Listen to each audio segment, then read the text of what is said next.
foundation formulas and shades, plus brushes and more. Mary Kay is your flawless face headquarters. So let's talk about how to get a beautiful, flawless look. First things first, think of the face as a canvas.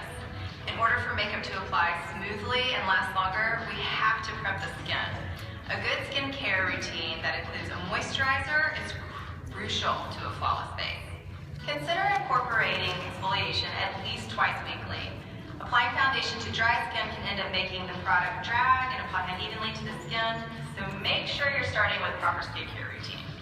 After you've applied your moisturizer and let it dry, which shouldn't take long, you're ready for foundation primer.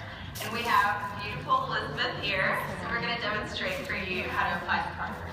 Application is so simple.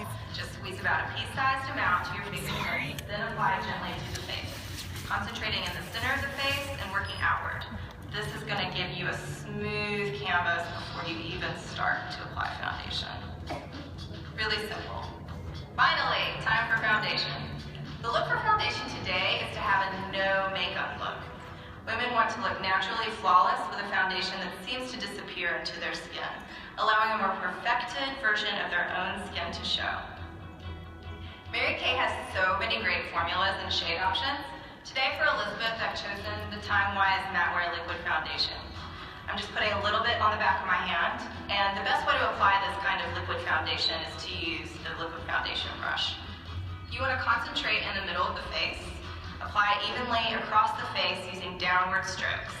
This downward motion helps any little hairs on the face to lie flat. Again, start at the center of the face and work outward. The reason for this is that the center of the face is where most women need foundation the most, and they need less coverage along the hairline and edges of the face. And the liquid foundation brush is wonderful because you can get into all those hard to reach places like in the inner eye corner, around the nose, and all those little creases. If you need a little bit more, you can always kind of come in just in a few spots. Once you've applied your choice of foundation, you're ready for concealer. The reason for the order of this application is that the foundation will already cover some imperfections, which result in fewer imperfections that you'll have to go back over and spot conceal. So you'll use less concealer, which results in a more natural look. So foundation first, then concealer. An exception to this is if you were using yellow concealer. In this case, you would apply your yellow concealer, then your foundation, and then finish with a concealer that's closer to your skin tone if necessary. Another exception to this rule is when you're using the mineral powder foundation. Your concealer should go on before the mineral powder foundation. A liquid should always go on before a powder. Now I'm going to show you some flawless face tips for bronze skin, and I have Valencia here to help. When working with darker skin tones, it's common to see hyperpigmentation, which is the darkening of skin in some areas. So we're going to use two foundations. What you do is take a lighter shade of foundation and apply it where the skin is darker. So I'm going one shade lighter here, which is more you'll see like the center of her face. This is going to brighten the whole face. So that's blended quite nicely with the foundation brush. Then apply a shade that matches the skin tone to the rest of the face and blend. We're going to use this darker color around the perimeter of your face. Next, I'm going to use the concealer just to brighten a little bit under her eyes. There's a little bit of under eye circle here. You'll want to go with a shade of concealer that's close to your natural skin tone or a shade or two lighter than your natural skin tone.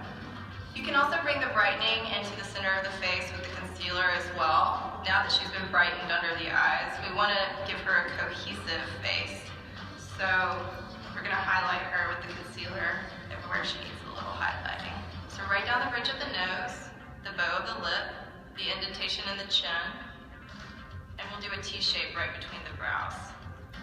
Another great place to put it is right under the brow bone, which will give a lifting and brightening effect, as well as the middle of the eyelid and the center corner of the eye.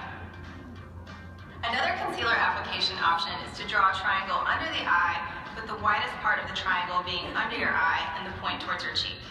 So to draw the triangle, you just want to get a little concealer on your brush. You're going to start at the inner corner here, because what this is